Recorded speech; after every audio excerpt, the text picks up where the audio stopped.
Vamos lá. É hora de desconstruir de uma vez por todas aquelas visões simplistas sobre educação. Existe uma engrenagem fascinante e super complexa operando na mente de cada educador, todos os dias. O objetivo desta análise hoje é mergulhar fundo e revelar a verdadeira mecânica do ensino moderno, guiados pelas ideias de um dos teóricos mais influentes de toda a área educacional. Sabe aquele mito clássico de que dar aula é só ficar lá, parado na frente de uma lousa, transmitindo fatos para alunos passivos? Essa visão tradicional é, sinceramente, muito limitada e passa longe do que realmente acontece nas escolas. A realidade, na visão que vamos explorar, é uma articulação complexa e contínua de múltiplos saberes. O ensino não é um simples processo de transferência de informações. É uma produção ativa que exige e valida a experiência de quem está ali na linha de frente a cada segundo. Para a gente entender bem essa dinâmica, nosso roteiro de hoje tem 5 passos rápidos. Primeiro, o mito da simples transmissão. Segundo, quem foi Maurice Tardif. Terceiro, os 4 saberes docentes. Quarto, a complexidade da sala de aula. E, por fim, as aplicações no desenvolvimento profissional. Então, vamos direto para as partes 1 e 2, o mito da simples transmissão e quem foi Maurice Tardif. Maurice Tardif não foi só mais um sociólogo canadense. Ele foi basicamente a voz que deu estrutura lógica à experiência dos professores. A partir dos anos 90, o trabalho dele lá na Universidade de Montreal causou um impacto gigantesco nas pesquisas educacionais no mundo todo.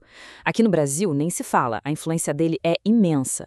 Até o seu falecimento em 2023, ele dedicou a vida para provar que a formação dos professores não é puramente teórica ou algo fabricado em laboratório. A grande sacada de Tardif foi justamente colocar a experiência de quem ensina no centro do palco. E foi aí que ele popularizou um termo que virou a chave de tudo: saberes docentes. Fugindo de jargões complicados, a definição aqui é totalmente enraizada na prática. Esses saberes são competências plurais, contextuais e, acima de tudo, muito dinâmicas, que organizam o dia a dia do educador. Ou seja, o professor não está ali só para aplicar teorias de terceiros. Ele é o protagonista, construindo e dando um novo significado ao conhecimento no calor do momento. O que nos leva à nossa parte 3, os 4 saberes docentes. Dá para pensar na ciência da docência apoiada em 4 grandes pilares: saberes da formação profissional, saberes disciplinares, saberes curriculares e os saberes experienciais. O detalhe é que nenhum deles, sozinho, explica o que é ser professor. A mágica real acontece na intersecção entre esses 4 elementos. Juntos, eles dão verdadeiro sentido à profissão. Tudo começa com os saberes da formação profissional. Isso é basicamente o que a gente aprende nas universidades, nas faculdades de pedagogia e nas licenciaturas. É o domínio técnico. Entender os processos de ensino, dominar a didática, saber aplicar a aprendizagem ativa e ter as ferramentas para gerenciar a sala de aula. É aquele alicerce formal, a base externa de tudo. Mas olha só, ter uma didática incrível não resolve tudo se faltarem os saberes disciplinares.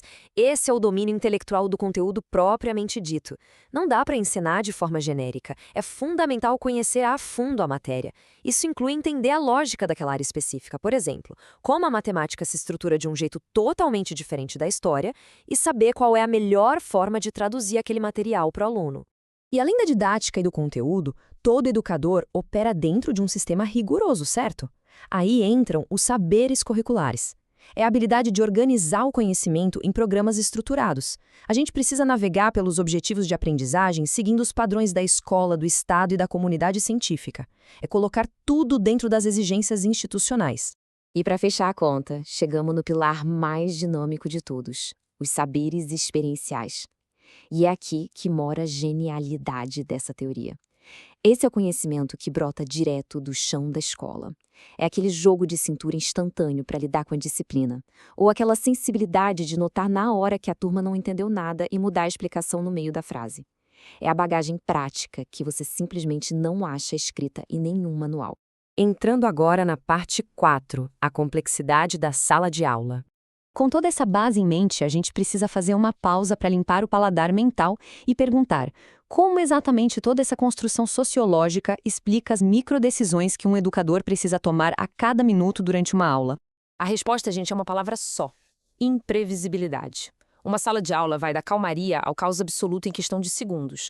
O professor age como um verdadeiro maestro, tentando orquestrar várias variáveis ao mesmo tempo. Aquele cronograma perfeito de planejamento muitas vezes dura só os primeiros 5 minutos e aí é preciso adaptar tudo ao ritmo e à realidade da turma naquele dia. É resolver imprevistos que vão desde uma dúvida super complexa até uma goteira no teto, lidando com a cultura da escola, tudo isso produzindo conhecimento ativo, em tempo real. É pura improvisação de alto nível, fundamentada tecnicamente. Isso resolve um mistério fascinante que todo mundo já deve ter notado. Imagina dois profissionais, o professor A e o professor B.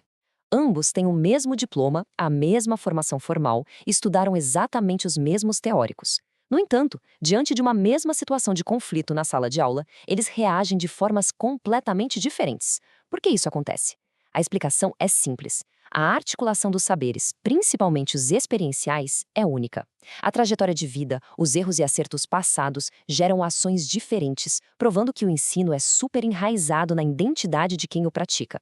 O que nos traz a nossa parte 5, aplicações no desenvolvimento profissional. A grande questão que fica é o que a gestão escolar faz com essa informação na prática. Instituições inovadoras pegam as ideias de Tardif e transformam em ação. Por exemplo, as mentorias viram espaços incríveis onde veteranos compartilham aquelas vivências reais, as cicatrizes e vitórias que não estão nos livros. A formação continuada deixa de ser focada em palestras abstratas e passa a analisar situações reais de trabalho.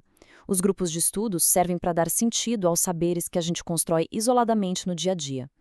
E os planos de carreira evoluem para recompensar quem desenvolve esses 4 saberes na prática, muito além de só somar certificados. No fim das contas, aquele abismo que muita gente tenta criar entre o mundo acadêmico e o chão de fábrica da escola simplesmente não existe na mente de um bom profissional. Teoria e prática respiram juntas. Como esse trecho destaca, o desenvolvimento é esse movimento constante de ir e vir. Você testa a teoria, observa na prática, ajusta o método com base na experiência e aí um novo saber nasce. É uma rede de conhecimentos totalmente viva, orgânica e pulsante. Então, fica muito claro que o educador é um produtor de cultura no exato instante em que atua. Diante disso tudo, fica uma provocação final para pensarmos juntos. Se a docência é comprovadamente essa teia viva e maravilhosa de criação de saberes, como os sistemas educacionais e as escolas do amanhã precisam se reestruturar? Como sair do foco exclusivo em métricas rígidas de transferência para passar a apoiar, nutrir e celebrar plenamente essa criação contínua de conhecimento? Essa é, com toda certeza, a grande fronteira da inovação educacional que temos pela frente.